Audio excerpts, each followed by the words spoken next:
What interventions have been put in place by Ghana to achieve no poverty by 2030? Let's find out.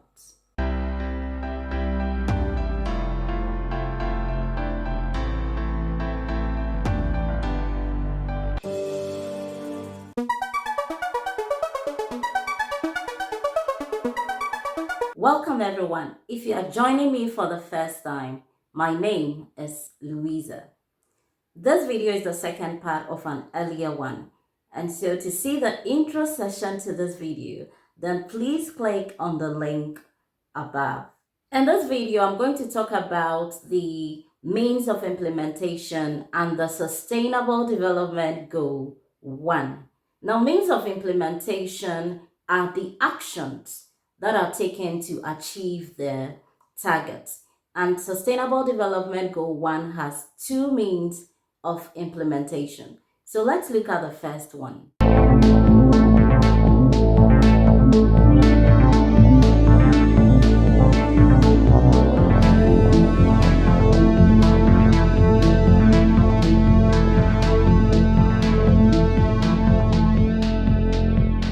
According to the report, in 2020, about 57% of the total approved budget at both national and subnational levels was allocated to the implementation of interventions under the 17 SDGs, compared to 65% in 2019.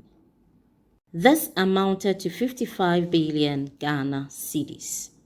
Similar to 2019, allocation from government sources constituted high proportion of the entire SDGs budget in 2020, and that is about 69.4%. This was followed by statutory resources, 12.5%, internally generated funds, 7.1%, development partners, 6%, and annual budget funding amount 5.1%. Now, out of the 55 billion Ghana cedis allocated to the SDGs, a total of 1.5 billion Ghana cedis was allocated to goal number 1 for poverty mitigation interventions. This was aimed at addressing the social dimensions of poverty, extreme poverty, and building resilience against disaster risks. The second indicator for the first means of implementation under Goal 1 is the proportion of government spending on essential services, which are education, health, and social protection. The total government expenditure between 2016 and 2020 increased consistently for education. That is, from 9.081 billion Ghana cedis in 2016 to 12.618 billion in 2020, with an annual average increase of 9%. Expenditure increases was also recorded for health, with the exception of 2018 where it declined by 1.7%.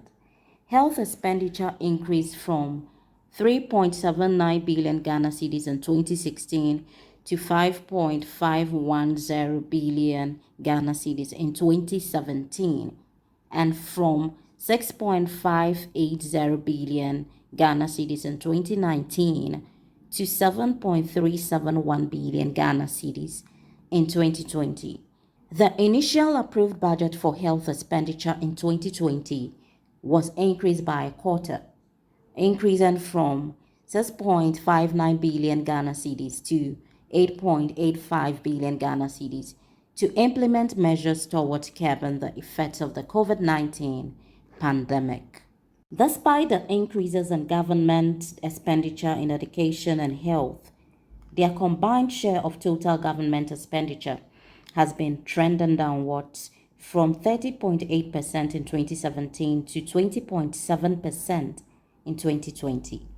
The proportion of government expenditure spent on education increased from 17.8% in 2016 to 20.4% in 2018. but has since declined to 13.1% in 2020. The proportion of government expenditure on health has fluctuated, with 2017 reporting the highest figure of 10.6%. The report further says that Ghana is implementing a number of social protection programs that have helped to improve targeting in social protection spending through increased access to conditional cash transfers nationwide, increased access to employment, and cash earning opportunities for the rural poor during the agricultural off-season, and improved economic and social infrastructure in deprived communities. Create sound policy frameworks at the national, regional, and international levels based on pro-poor and gender-sensitive development strategies to support accelerated investment in poverty eradication action. The only indicator under this means of implementation is pro-poor public social spending. And this means that government spending directly benefits the monetary poor. Government pro-poor spending has been in the areas of education, poverty, health, direct cash transfer, and near cash transfer. Pro-poor expenditure in these areas increased from about 13 million in 2016 to 18 million in 2019. This translated to an increase of 41.6% over the period. The share of total government expenditure on pro-poor interventions increased from 25.5% in 2016 to 32% in 2017 and declined to 30.7% in 2018. It, however, increased to 31.5% in 2019. Some interventions have been put in place for achieving SDG 1, but I must say that for some of these interventions I had not heard about until I was reading this report. Now let's look at these interventions.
The outbreak of COVID-19 pandemic presents a real threat in reversing decades of effort that has resulted in poverty reduction and likely to erode the chance of the country in halving poverty by 2030.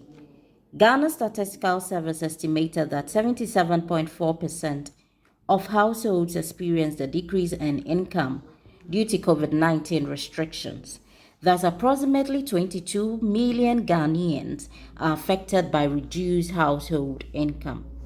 Moreover, Ghana Statistical Service revealed that 5.7% of business establishments had to close during the partial lockdown, with 16.1% continuing to be closed after the easing of the lockdown. Some 46.1% of businesses reported reducing wages for 25.7% of the workforce. With these developments, poverty is estimated to rise between 34% to 36.7% due to COVID-19, potentially producing about 4 million new poor people across the country. These estimates place Ghana's level at where it was 15 years ago in 2005, 2006. What are your thoughts regarding Ghana's progress in achieving SDG 1, especially the interventions that have been put in place? Let me know your thoughts in the comments section. And if you like this video, give it a thumbs up and subscribe for more content.